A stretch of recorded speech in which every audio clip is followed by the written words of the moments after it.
How did I really manifest the impossible with a ton of fear and doubt? And how can you? Well, that's what I'm going to talk about today. First of all, we don't manifest anything.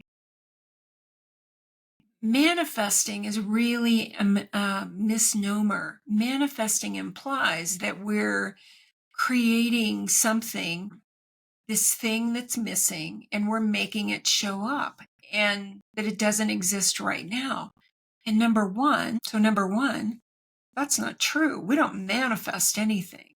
Everything already exists. Everything. Every version of anything you can imagine already exists in a parallel reality. It exists as a potential, as a probability, and it's 99% done. If you can even imagine something, you're translating it from energy to thought. So it's mostly done. So let's just get this idea that we manifest anything off the table. All we do is materialize it. What did I do? Well, this was several years ago, and I was really backed into a corner. And some of you may be now. You may be worried about the economy. You may be worried about your job or your kids. Worry. That's what we do. Some of us grew up with parents who worried, and worry does absolutely nothing. It's a response that we learned as we were little. I was faced with recreating my life after a divorce, after an accident and a diagnosis. I couldn't work. I had no money. I couldn't go back to my old industry. I lost everything in the real estate crash. If you've listened to my other videos, I've talked about this. I was in so much fear and doubt. I knew a lot of things intellectually, just like a lot of people that I talk to. We know a lot of stuff. We listen to the law of attraction. We know about Neville Goddard. We listen to manifesting coaches, but it's all in our head. I started the Empowered Empaths realizing that the key to everything is in our nervous system. These triggers. We don't know anything until our nervous system no longer reacts to a trigger. So what did I do? I told myself that everything I wanted was already there. I felt the feelings. I had terror. You may be experiencing worry or confusion right now, but you may be experiencing fear. What if your job is going to be potentially dissolve? There's so much going on in the world. And quite honestly, even if we are not impacted in our lives directly, if you're a feeler or an empath, and a lot of people are, but don't realize it, we're connected to everybody else. We're connected to this electricity on the planet. The Schumann resonance has been off the charts lately. Most people write it off as excess energy. I can't sleep. Could be that. But it's some form of fear that's being ignited right now because it's time to move past it. Grew up in a family that did not do feelings. So I had, as a kid, gone through a lot of stuff and just had to motor on. And a lot of you are like that. The feelings come up when it's time for us to be able to feel them. So number one, I was willing to let fear come into my body, not resist it. And what is also, I had to stop telling a story that I was telling. Oh, what if?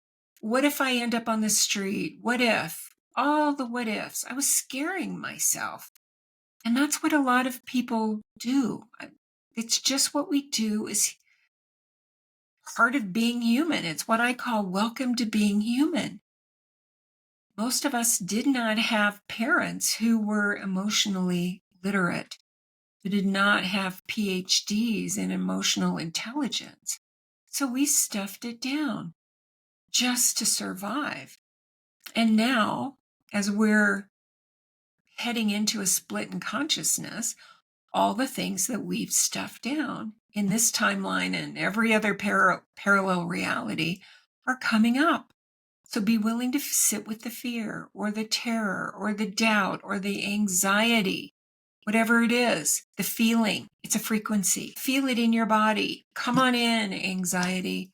I'm just willing to feel you like a baby that is crying.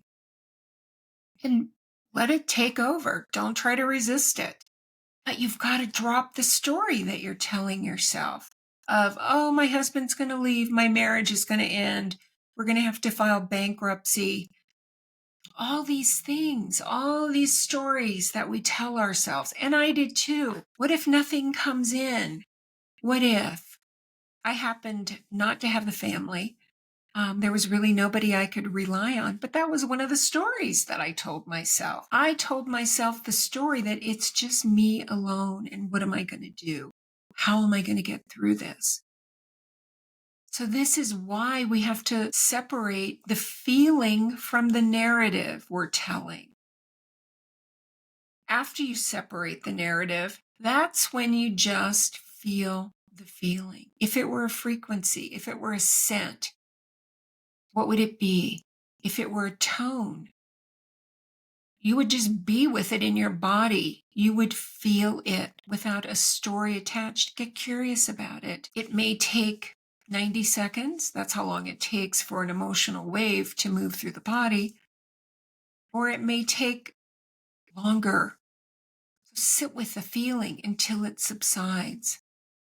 Use the story that you're telling to say, is this really what I want?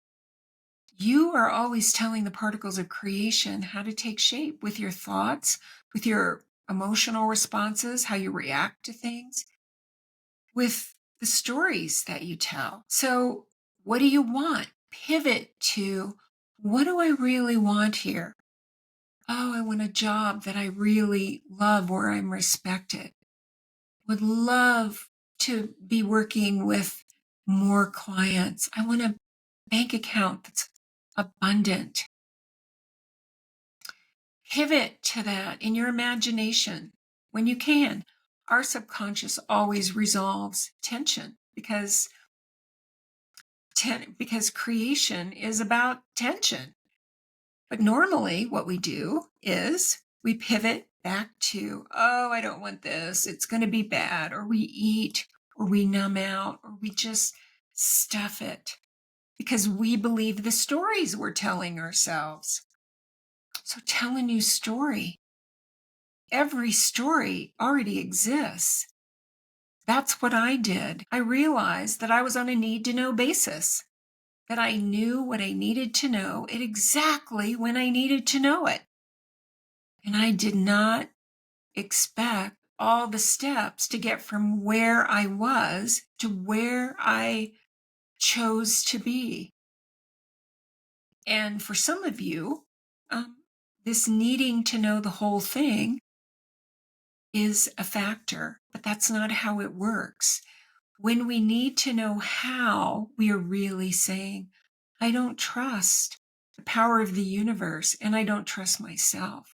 And we're really limiting what can show up. Every day, I would get up. I would imagine how I wanted to feel.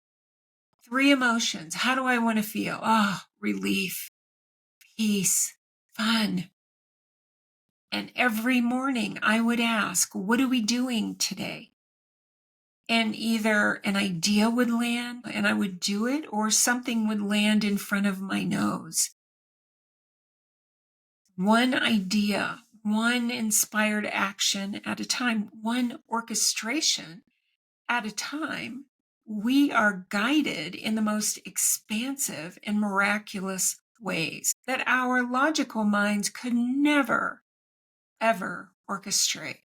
In my case,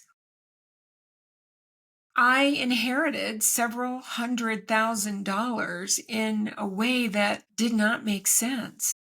I just started to trust that I wasn't alone. And for many of us, we still don't trust. Not really. We're still wondering if something's going to happen. You decide. Everything has already happened. The future is a memory. The past is a memory. There's nothing to heal. It's you deciding what you want. It's you deciding who that version of you is that is living that life. Your past rearranges itself. You will start to remember different things because you have multiple pasts. You only remember one, but there are many. I remember the day that it dawned on me that I could tell myself this story of the worst was going to happen and gloom and doom, and it had absolutely nothing to do with anything. I remember that day when I was lamenting over how bad things were. Again, in my story, worried, and I thought I could walk into the perfect job the next day, or I could walk into a pot of money the next day. This is just so important that when life is going wonky, when we are challenged, feel the feelings and then look at the story that you're telling yourself.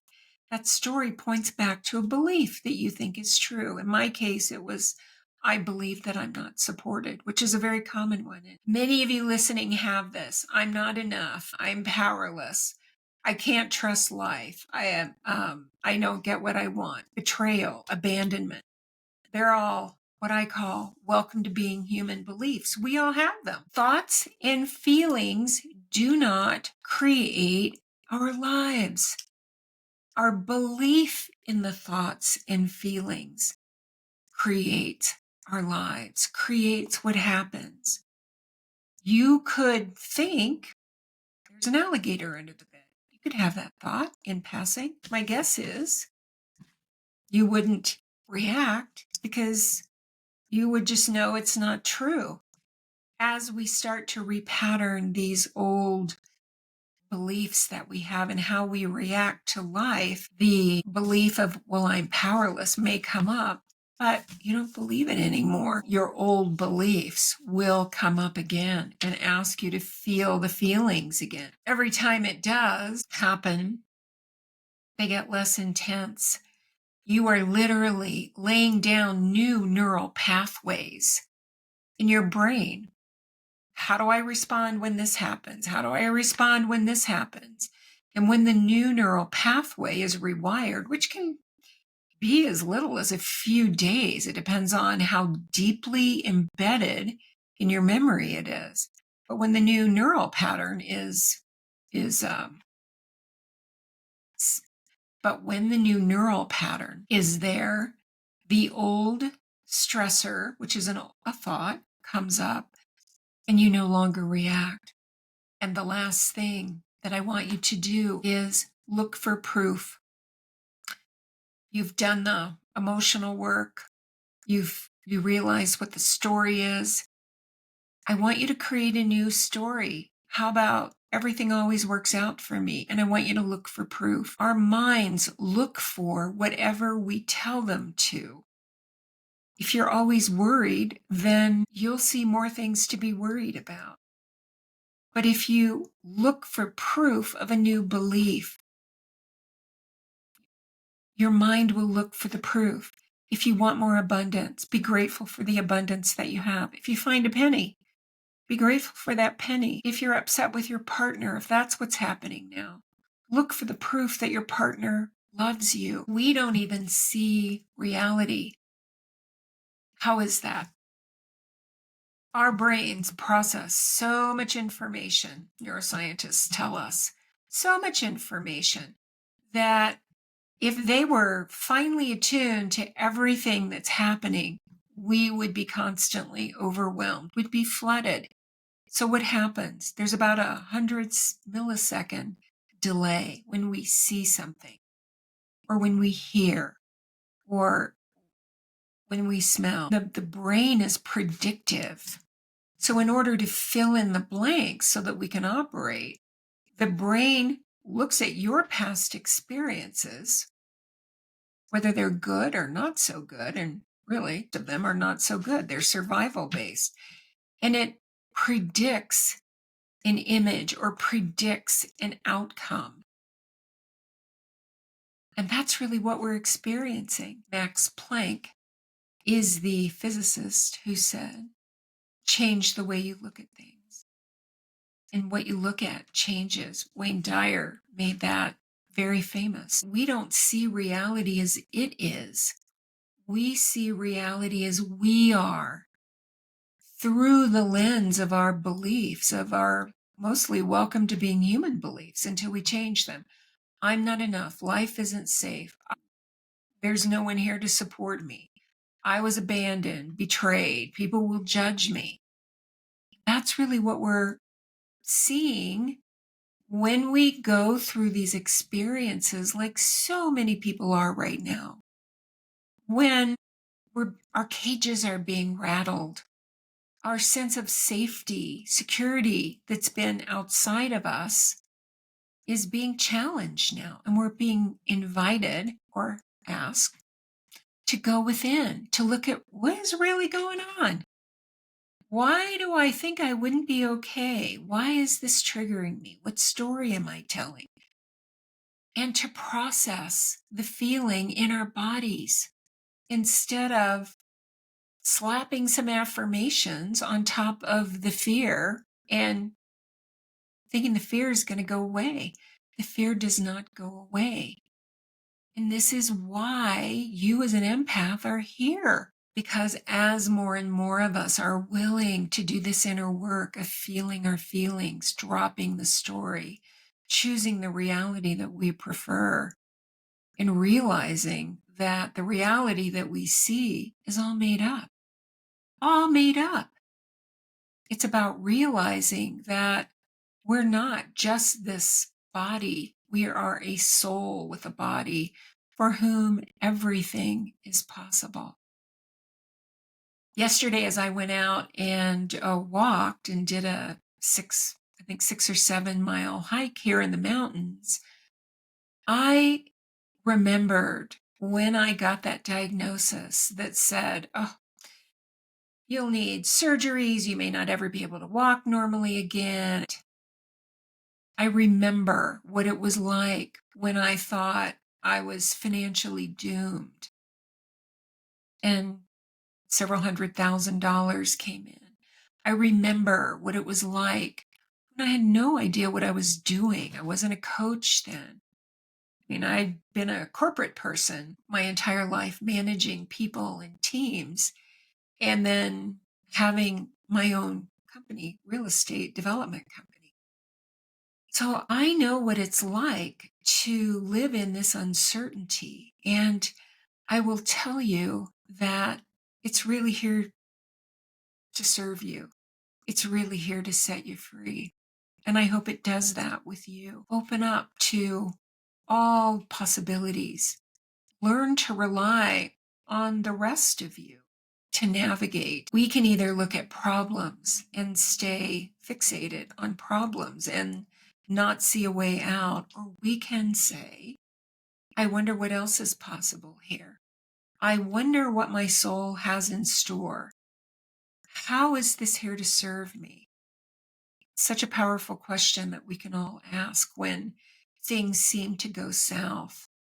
I can tell you in retrospect that everything that occurred in my life being leveled by my divorce and getting that diagnosis only was here to prove to me that everything is possible and that I didn't have to be perfect, that I didn't have to get rid of all the fear, but that I could feel the fear and keep moving and know that life has my back. If you're experiencing this now, ask those questions. How is this here to serve me? How is this here to show me who I really am? And lean into this power of love that lives us all. Thanks for listening. And if you think this will help someone, please share. This is a time of such intensity on the planet, and it's all here to catapult us into an entirely new way of living, not from our heads and what ifs and doubt and anxiety, but to have us live from our heart and the field of how is life going to love me today? What else is possible? You can learn more about my work on my website, www.theempoweredempaths.com, on Facebook, Wanda Vitale and Wanda Vitale Coaching, and on Instagram at The Empowered Empaths. You can do this, whatever you're dealing with right now. You can experience what seems to be impossible now. It's just waiting for you to let it in.